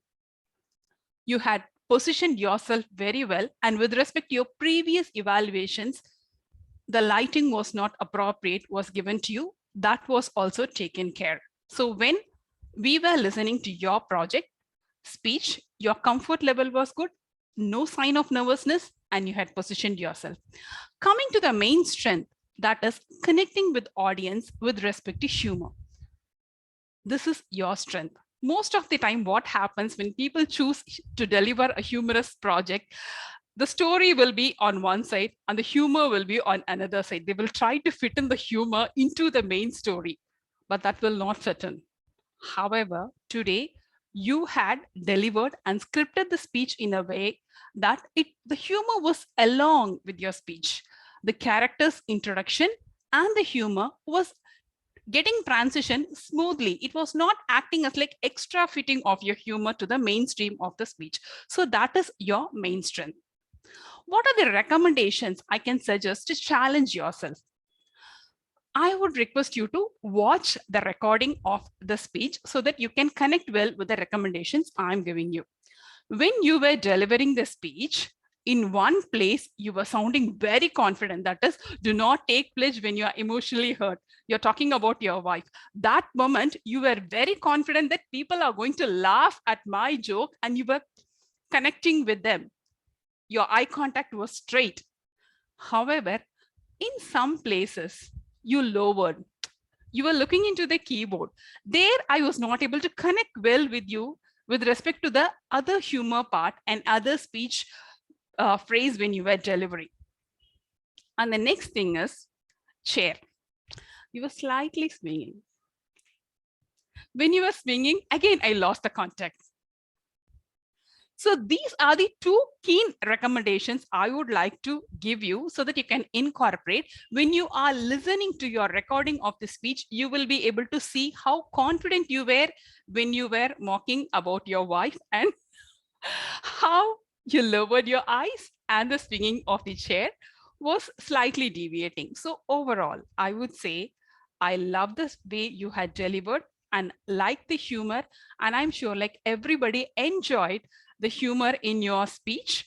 And I'm looking forward to listen to much more humorous speeches from you. Over to you, Mr. General Evaluator. Thank you very much, Toastmaster Jaipriya. Thank you. Now, our third evaluator would be evaluating Toastmaster Nikita. May I please request Toastmaster Fursi to be on the screen? I hope I'm pronouncing your name right. You did just Over to great, you. Mr. General Evaluator. Thank Over to you. Thank you, Mr. GE. Nikita Winkler. It's time for you to stop trying to go incognito. It is time for you to break out. Let me go through a couple of things with you to show you where you are making great progress in what you're doing, and now it's time to go from good to great. First, from what we talked about several weeks ago, you talked about wanting to be authentic, and you wanted me to respond to that again this time. And I think you have grown tremendously in your ability to be authentic with your audience. I'm hearing not just your voice, but I'm hearing your voice. And this is terrific. I know that you want to be a presenter. So let's talk about some things that will help you, not just for this speech, but long-term. Authentic vocal quality. There's a kindness in your voice and there is a kindness in your approach. Both of those work well for you in this speech. Shared family experiences. Fantastic. These kinds of personal touchstones are awesome when you are speaking with an audience. Your dance experience, the examples that you use with your dance experience, fantastic, and you described them very clearly when you did that vocally. Great phrases. Boy, you have a lot of great phrases. Open conversation table. Open floor for conversation. There were several others. I wrote them down. I'll send them to you by email.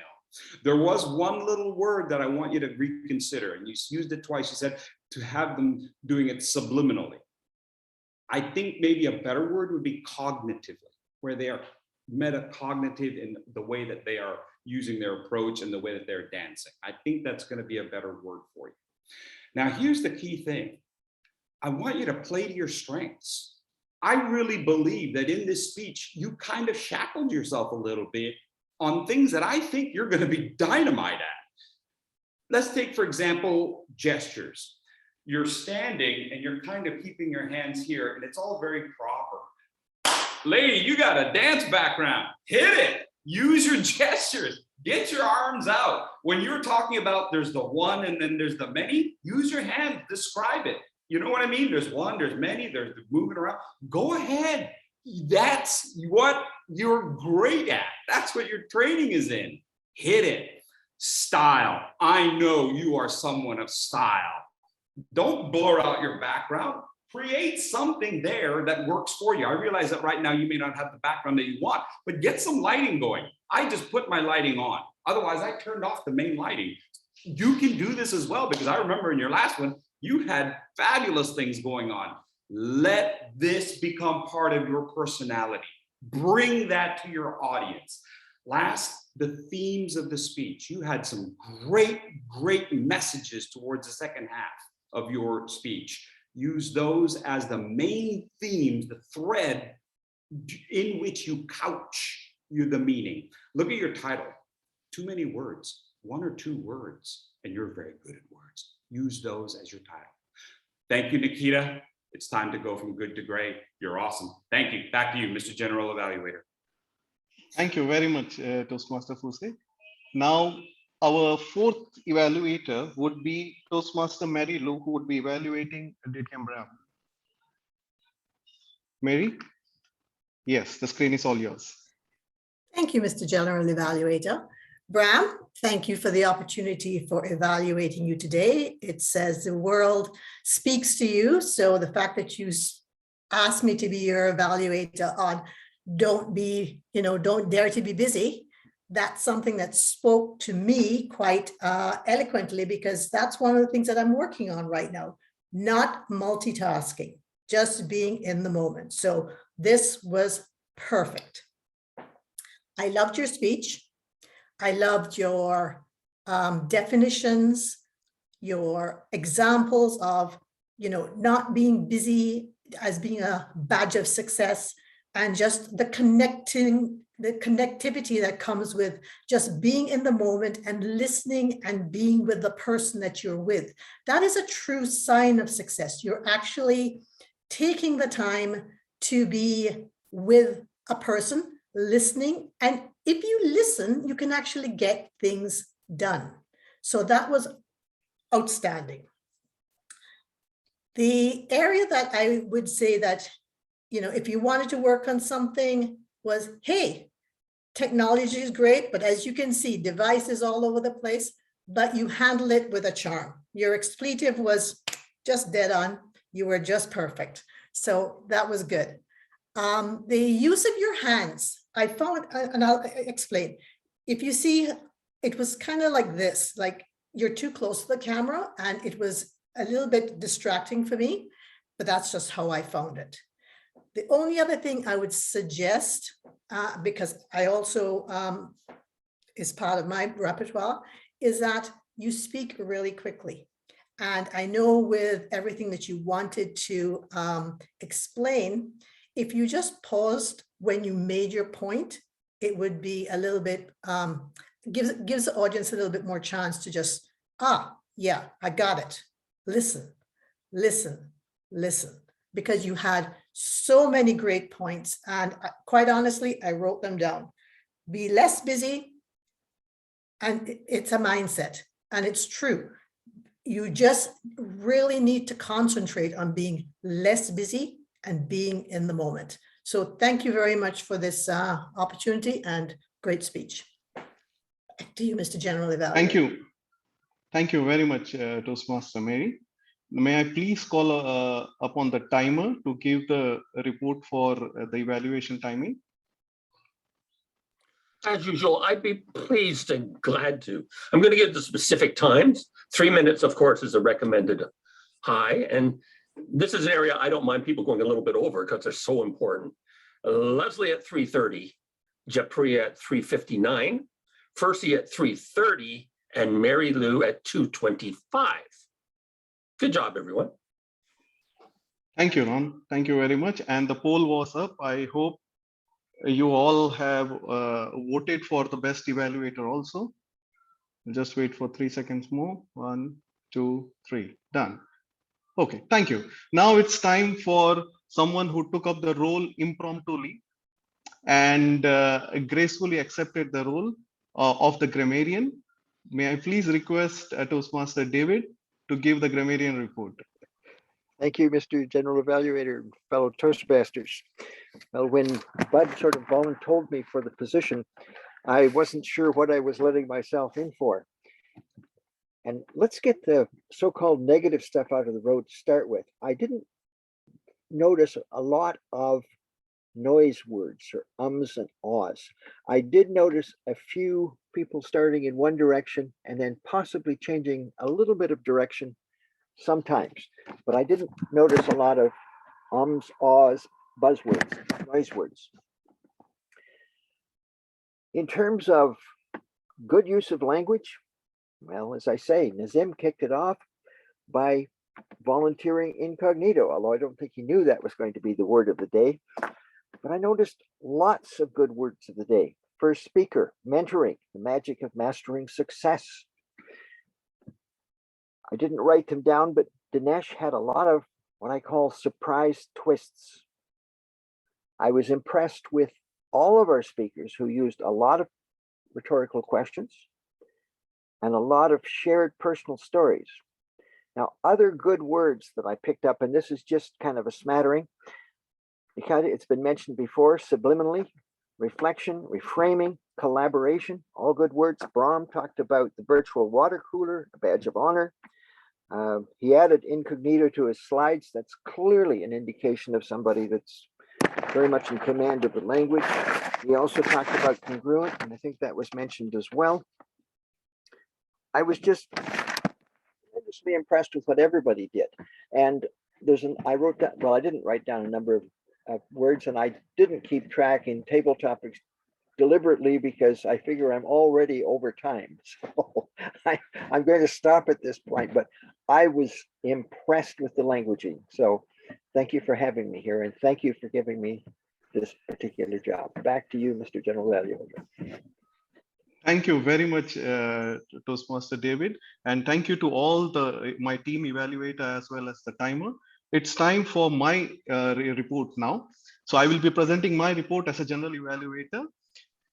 My mentor always told me that the role of a general evaluator mainly is to evaluate the evaluator. So I will directly jump into evaluating the evaluators. The first evaluator was Toastmaster Wesley, who evaluated Toastmaster Granny. Now, being being a leadership club and being an advanced club, I always say that do not use value judgment words unless you are specific. Like you are awesome, you are amazing, you are good, you are this. Unless you can give it with a specific example that you are good over here, using that actually, because being in the judging season, we are looking for all these things. So like what you say, it doesn't count to the point, even though it's not a contest over here. But I always encourage members not to use value judgment words where you just say somebody is awesome. Always back it up with some evidence that this was the stage where you were doing good and the opening was good or this. I believe Wesley is a very Zen-like personality and gives an amazing, like what you say, he has a tone that soothes you. It is something that every speaker would like to listen. But I would like more specificity because you mentioned that I didn't had any points of improvement. And as a general evaluator, I'm only looking at point of improvement. I'm not looking at what you said, what were good and what were points. So I would always say that at least 2 points should be there for point of improvement. And that speaker was supposed to be a subject matter expert according to the project. And there were many times when you can, I personally felt that the speaker could have prepared much better, even though she's an amazing speaker and a very experienced Toastmaster. So that is one suggestion, that being specific would help. Toastmaster Jaipriya. For Dinesh, what the point of improvement that she gave was eye contact, very relevant technical thing, and about the chair that was swinging. So both were related to technical thing. Definitely the speaker could have stood, and that is something that we would recommend in leadership speaks. Anyone who is giving a speech, please stand up and deliver, just as Toastmaster International has recommended. Till waist up, you should be visible. So that one thing. What I would recommend Jaipriya, if she's evaluating an icebreaker, stick to the purpose of the speech. The purpose very clearly mentioned that the speaker should introduce himself or herself, and he did that. We know Sonia is his wife, he has a son, and what he did in school, work, what you say, had his own business, everything. The structure of the speech is where I missed your evaluation. You spoke about script delivery and connect, but I would have loved to be more focused on how was the opening. Could the opening be better? How was the body of the speech? How many stories were there in the body? What was the transition like? And was the closing linked with the opening, or was the closing meaningful? Was it prepared? So if the focus was more on structure, it would have been more in sync with the purpose. Your evaluation was amazing as a generic evaluation, but encouraging every evaluator to be very specific to the speech. Now, third, Fusi had given an evaluation where he gave recommendation of using a word cognitively instead of subliminally. I think definitely it would add value to her speech next time. Hands were class. That I also like what you say. Hands are not here to be class. It can be, of course, Nikita is a dancer. She can do a lot of things with her hand, and the lighting also. So three things, very valid points were given. One thing which it's not a suggestion or thing, what I personally felt was evaluation and feedback is the name of the project. It does not mean you have to speak about evaluation. I got a sense that the speaker spoke about evaluation in between, thinking, or it's my guess, I may be completely wrong, thinking that this speech is about how evaluation helps. But evaluation and feedback can be any speech. It just means that you are giving a speech, getting a feedback, and repeating the speech again. And majority of the people in our district use this project for their international speeches because they improve on it, right? So I felt Nikita got a sense that, okay, I have to speak something about evaluation also in this. I may be wrong. If it is, please I apologize to Nikita, but I got a sense of that the speaker felt like that. Fourth was Mary, and she also gave about like what you say, what can be done. You spoke quickly, definitely, and that is something which I used to do a lot. Now I have improved. I can stop myself. I can pause. As they say, who said that? I forgot that pause is a technique. Silence is the message. So whenever you pause, you give the time to the audience to absorb the message. So that was a very good, clear, what do you say, point of improvement. But a suggestion to the Mary is the speech objective was vocal variety. I would have loved if you had focused around pause, pace, pitch, tone. That were the elements that, like what you say, as a general evaluator or as a speaker also, Brahm would have loved. Like, how was the tone and what was he doing and all these things, and being very specific, because was it monotone, was it going up? That was something that was missing. Other than that, I felt it was amazing. So this was a generic evaluation for evaluators. Let me dive into the club proceedings, what has happened today. I created a mind map, like what you said, just let me check. The meeting started on time, but I would request, the surgeon at arms was not there, so our Toastmaster of the day had to take over. And for that, just a second.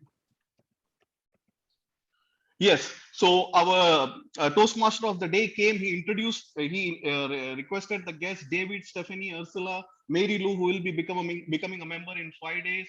He introduced the theme in the right way. He spoke about his book and about the problems that, like what you say, in life we have most about is regarding relationship. And if you had a good listener, it would be good. And then he introduced the theme in a good way. Then we had the toast of the day. Amazing, like what you say, Helen Keller is someone like everybody has read in school. And Sharon, you were very, like what you say, quiet, calm, and you have a very mature voice. So that was amazingly done. I felt that after that, the timer, I would really give a hats off to our Toastmaster of the day, as well as the VP Education, who immediately spotted a timer, sorry, not the timer, the grammarian, and gave him a role. Okay, the red light is already showing. Give me 1 minute more quickly. The timer, Ron, was perfectly doing his job. Whenever it was required, just like this, he used to come and look like that. And yes, this is the time. Your time is up. Please start and please stop. Start to stop. After that, the table topic master came today. What I felt today about the table topic master was she was someone who was inviting everyone to have a coffee with her. Amazing voice. What an hospitality, whatever you say for that. Such a cool, calm, and just 2 days before she had taken the role. A big round of applause to that role player. Very good job. So overall, what I felt was this meeting was amazing.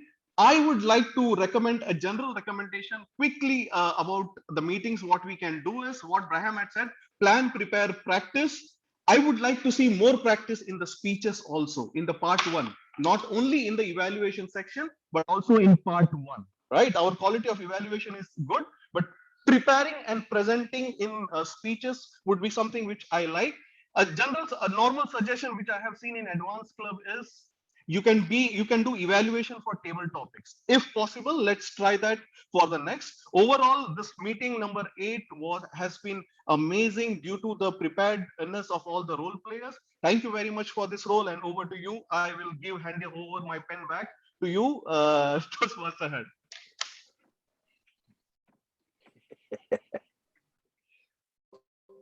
I think when something changes from one thing to another, that's called transmogrification. We are out of time here, but I really do like to hear the comments from the guests. So I'm going to start, David, to ask you. I know you gave a report already, but you are a guest today. Could you give us any observations you have for our meeting? Well, Bud, I was delighted to get here. It took me a little bit of scrambling to do it. I have enjoyed it immensely. I think I could learn a lot from a club like this. And if I may, unless you're planning to do it, I'd like to put in a plug.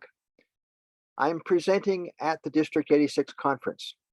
It's called Presto DC, Shortcuts to Speeches That Connect. Now, based on what I've seen here today, perhaps the people here don't need it, but maybe you know people in your clubs that could certainly benefit from shortcuts to speeches that connect. Well, thank you for having me. Glad I was here. I learned a lot. I'm taking back a lot of ideas to my home club, and you will definitely see me again. Thank you. Thank you, David. Mary Lou, would you care to add some comments, being that you're still a guest? Since I'm still a guest, yes, I had a great meeting and it was great to participate at this level. Thank you very much, Vinod, for your feedback, because I find them very constructive. So that is a good thing to have. All the evaluations were outstanding. All the speeches were outstanding, and the messaging at a leadership level is really doing providing value. Okay, thank you very much.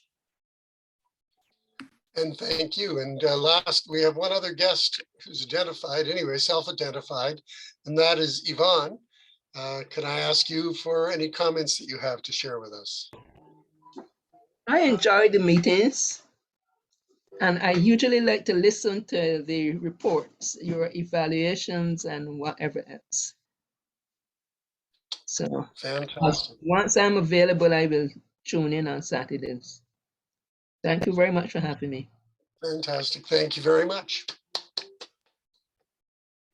And this brings us to the conclusion of this. And Nazim is here. Oh, Nazim. Yes. Would you share any comments? Yeah, I'm always in incognito. That's the reason why you can't find me. But it's no excuse. I'm not a very busy guy. I'm just intense. Today's meeting, it could be described in one phrase: keep the main thing, and that is basically focusing on the evaluation. And the reason why I come here every Saturday morning is because Bram prompts me to be here. No, I'm just kidding. He's an amazing leader, and the thing is about how to improve this club is basically to focus on the evaluation and improve ourselves. That's about the best. And I asked a question as to the criteria of mentoring, and I'll answer the question myself because I've been a CEO and I've been in business and an entrepreneur for a long time and been really mentored. And it's really, the word is coachability. If you find somebody who is coachable, it's like when the student is ready, the teacher will appear. And that's what mentoring is all about. Thank you so much, Bram, for prompting me all the time and keeping me on my toes. And thank you, Bud. And I want to thank every one of you who are listening in, that I really and truly appreciate this club. Thanks again. Thank you, Nazim. I think we've got all the guests. So I'm going to now bring to a conclusion the 8th meeting of the Leadership Speaks Club. Sorry, Granny. Oh, sorry. Oh, yes. Granny's reminding us that we wanted to take a group photo. So who's going to take it? I haven't got this readily. Rennie. Okay, fantastic. So everybody give us your cheeriest smile. If I may just coordinate it with my clicking so that I can get their best side. So at this point in time, make sure you find your camera, and on the count of 3, I will click. I'm watching you for free. And 1, 2, 3, and smile. And I like one more. So please give me a moment to paste it, and I will be back. I will be back. One moment. Arnold. So, and here I'm back, ready for the next one. And now, please show us, what do you look like when you feel like a powerful leader? Do you want to show us muscle, excitement, thumbs up, just your power shot? And 1, 2, 3, and power. There we go. Thank you. Thank you, Granny.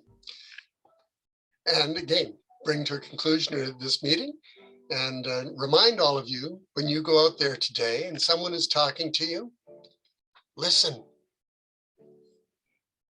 We're done.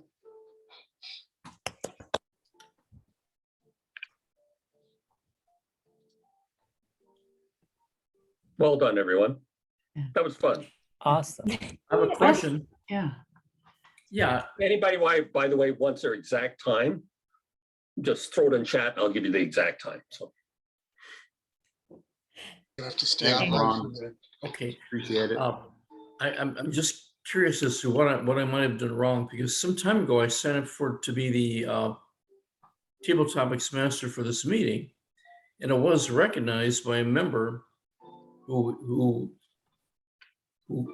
asked me if I was going to do it this meeting. I said I'd be happy to do that, but yet on the agenda I wasn't the table topics master. So the point is, I signed up. It was saved. What happened? I mean, how did I not? This was on Easy Speak that you did this? Yes. I can answer that if I may. Please, thank you. We are encouraging members to be self-directed, so we tell members to go on Easy Speak and assign the role to themselves when it's available.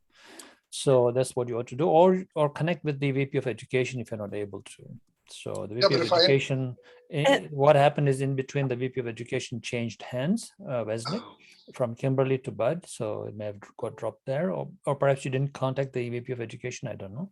But also the agenda is open until May. I think Granny has something to say. Yes, I would like to just say that I have noticed sometimes on Easy Speak, when you click something, it happened to me this week. I clicked the thumbs up, I'm going to do the speaking. And then I went and I changed my title. But yet this morning when I looked, it was a question mark. So it is that true that sometimes it doesn't register. You have to make sure that you've clicked saved as well. So once you've said, I want to do a role, go out of Easy Speak, come back and just watch, is it there or not? Okay. Granny, you have to click save. You know, if you do whatever you do, and then you have to click save to make sure it does take it. So yeah, that's what I said. Did I answer your question for you? Granny's got a great point, and that is always double check. Go out and come back in again and see if it worked. Brahms, I just want to mention that I haven't joined the club for one reason. I am not qualified to. I am on my 17th speech on presentation mastery, so I am not. I am not quite. Well, let me clarify this. There's a bit of an anomaly here about who can join. If you have a distinguished Toastmaster, suppose you've been a Toastmaster 5, 10, 15 years, whatever it is, and you are only on your level 1 now in Pathways, you can join. Because if you've been a Toastmaster, say 10, 15 years, 5 years, whatever, and you have a DTM, you are more self-directed than somebody who's been here for 6 months and only done a level 3 and not joining here. So I discussed that with the president to make sure and to be clear about that. So the thing is, if you've done your DTM and then you are now on your legacy, I mean, on the Pathways program, even if you're on level 1, but you have your DTM, then you're eligible to join. And I just clarified that with the president this week, because it makes no sense otherwise. So Brahm, are you saying if you've been a member for quite a while, you don't have a DTM? Are you no, I'm not saying that. You have to have a DTM. It has to have a DTM? You have to have a DTM. and you could be on level 1. But if you've been a member for like 5 years, you have no DTM, and you're not on level on any pathway either, then no, then you can, of course. And then Bram, I discussed this with you. I'm looking for a mentor for coaching me into writing a few books. So that's what basically I came here to do. And you have directed me to somebody, and I'm working with him right now. Yeah, that's a great club, what that you've joined, right? So Stephen, yeah. Yeah, the Writers Guild or something. Yes. So I do not have time to split both places. In the meantime, I attend your club because you're a great teacher and a great mentor, and I really admire your tenacity. Thank you, Nazim. You can. Granny, you're looking to make a point? Yes, thank you. I just want to remind everybody, I did put the notes, as I promised, in the chat box. I only did it right at the end of the meeting because I didn't want people to download and read while the meeting was on. It was strategically planned. And so I just want to remind you, click the download, the chat, so that you can have it if you don't know how to pull it out, or whatever works for you, it's there. It says there, click to open, and then you can download it onto your PC as well. All the best. I am going to have a great Saturday night. It's nighttime here. Have a drink for us. Hi, guys.